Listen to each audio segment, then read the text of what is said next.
how do you play fast?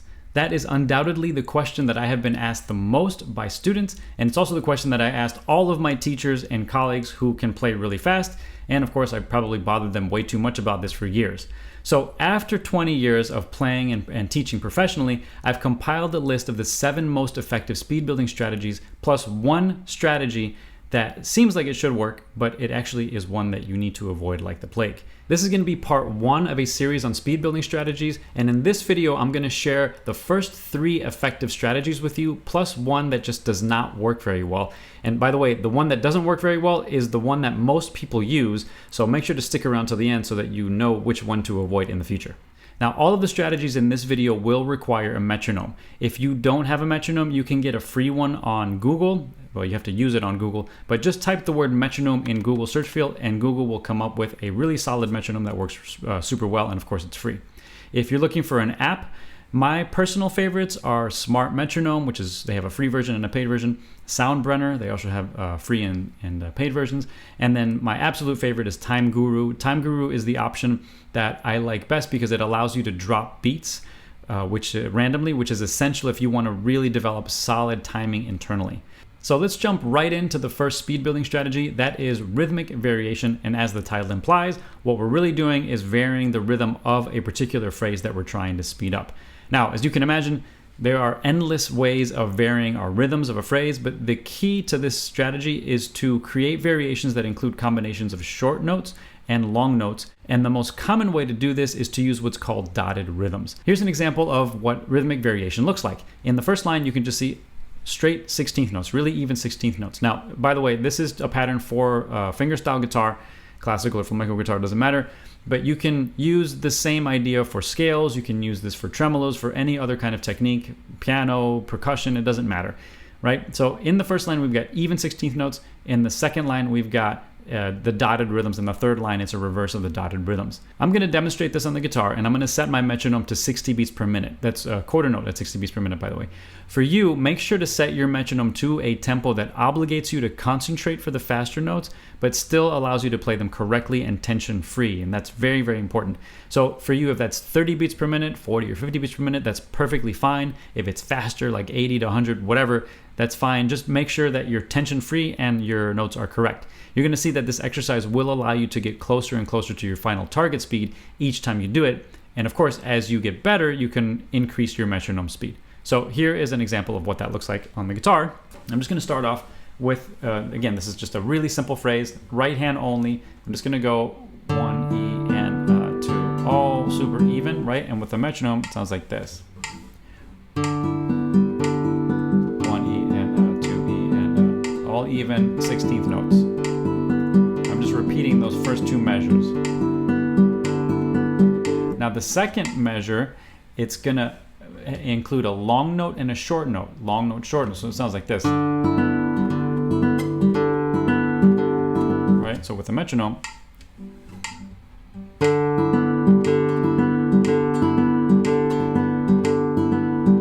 Right? On repeat.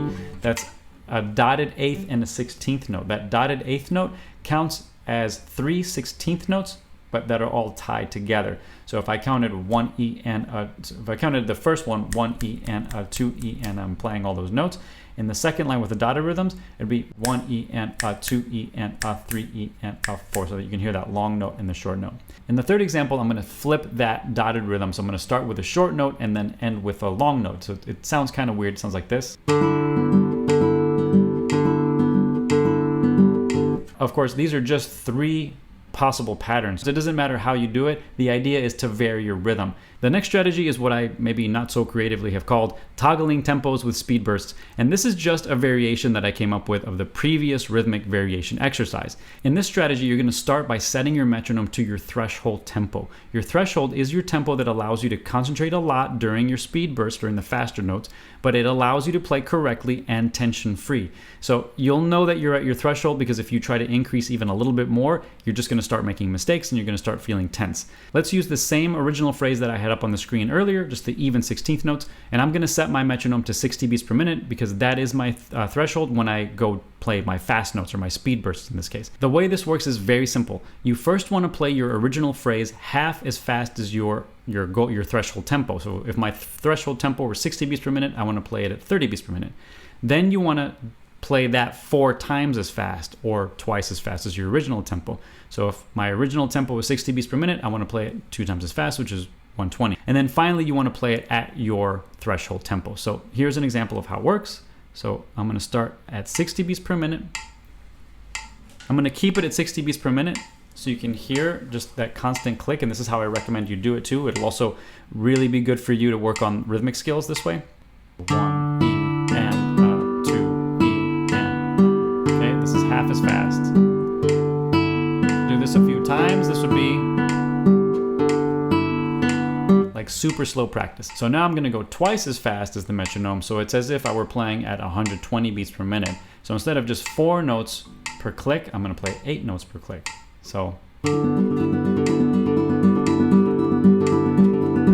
then finally go back to my threshold tempo.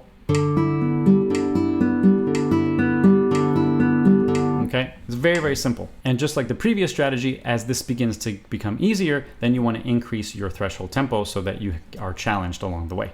The third strategy also has a very creative title. It's called Large Steps Up and Small Steps Down. And in this strategy, you start by setting your metronome to a very slow and easy tempo, and then you increase your beats per minute by no less than 3 beats per minute at a time and no more than 10 beats per minute at a time. Those numbers are not backed by science. This is just what I have found in my own experience that works. This is what I've heard a lot of teachers talk about. A lot of my colleagues kind of do the same thing. And then once you reach your threshold tempo, the first thing that you want to try to do is correct your mistakes and release tension at that threshold tempo. That's very important.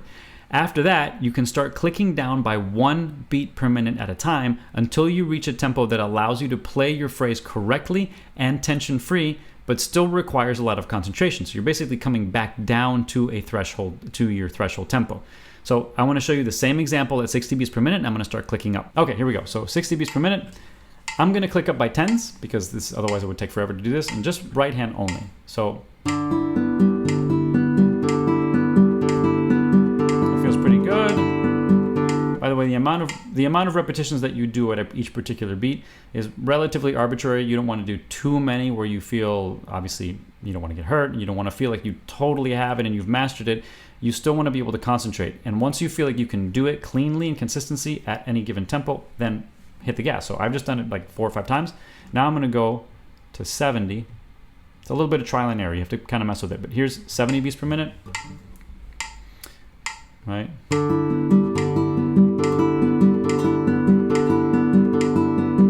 Okay, let's go to 80 beats per minute. Oops.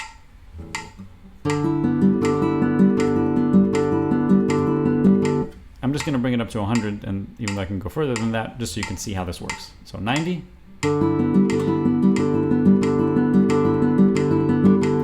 And let's say I get to 100, and I'm starting to feel a little bit of tension threshold. So let's say I'm feeling some tension there, maybe making mistakes. Before starting to click down, the first thing I want to do is take a break. And now I want to see if I can release the tension and correct the mistakes at that speed. So focusing on relaxing.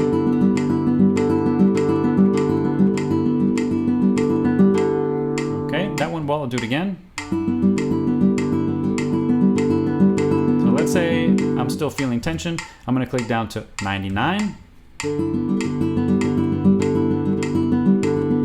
It's okay, could be better. 98.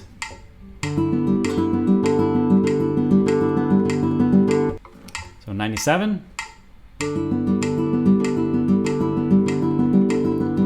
And let's say I'm at 97 and everything's feeling good. It requires me to concentrate quite a bit, but everything is correct and I'm feeling pretty relaxed. I'll repeat that several times, probably around 5 to 7 times, just to make sure that the repetitions are totally successful. And then I'll stop, and that'll be the end. And I'll note that down in a practice journal that I ended at 97, right? I clicked from 60 to 100, and then I clicked down to 97. 97 is my my final threshold tempo. And then if I wanted to use the same strategy another day, I would follow the same protocol. Maybe I won't start at 60, I might start a little bit closer to that threshold tempo, maybe like 70 or 80, and then I'll click up to 90 and then toggle down one beat at a time until I reach my threshold. Little by little, that final beat per minute, that final threshold will increase. So maybe it's 97 today, maybe in a week or so it'll be 99, and eventually it'll be at 100, and then I'll have to increase my overall tempo, maybe 5 to 10 beats per minute again, and follow the same protocol. Now, the next strategy is the one that pretty much everyone defaults to, including myself. I did this for years, but I do think that everyone should avoid this strategy like the plague. This is the gradual clicking up strategy, and this is where you set a metronome to a fairly slow tempo, like 60 beats per minute, and increase by 1 or 2 beats per minute at a time. This strategy intuitively sounds like it's gonna work because it gives you the opportunity to increase your speed without really feeling too much of a difference. But the big problem with this strategy is the very fact that we don't feel the increase in tempo very much. The goal of this strategy is to be able to make a smooth transition from our slow speed to our fast speed, but this is just as effective as trying to make a smooth transition from a slow walk to a run. At some point, there is no smooth transition, you just have to make the leap into the run. But in music practice, there's an additional problem, which is that if we increase our tempo gradually, we just won't be able to make that leap from the walk to the run. Instead, we'll just get stuck at that final fastest walking tempo, and it'll be near impossible to make that leap to the faster tempo. What we need to do to get faster is to give our hands and brains a noticeable maybe shock, right? By increasing our tempo just enough so that we hear and feel a difference and can respond and adjust accordingly. So if you are using, or maybe you have been using the gradual clicking up strategy, you'll probably find that you can get maybe to about 70 to 90% of the way to your goal, and then you just get stuck. It's kind of like hitting a brick wall in your path to speed.